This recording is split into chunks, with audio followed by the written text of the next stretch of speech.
អំពើទុំហ្នឹងឯងអំពើទុំ1000ស្លឹកកត្រុបមកហ្នឹងហើយស្លឹកក្រូចសើចបន្តិច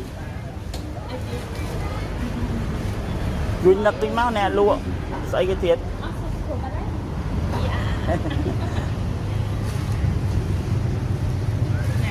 តែប៉ុណ្ណឹងអស់45ទិញតែសាច់ទៅហើយហ្នឹងមានតែសាច់ចាំអត់ណាធ្វើកត្រូវវិញទៅអស់ហ่ะអីនេះប្រើវិទ្យុ7ឲ្យបងណាអត់ដែរ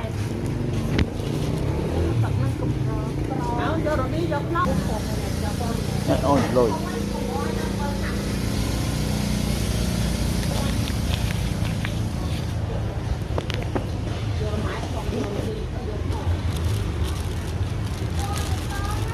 យក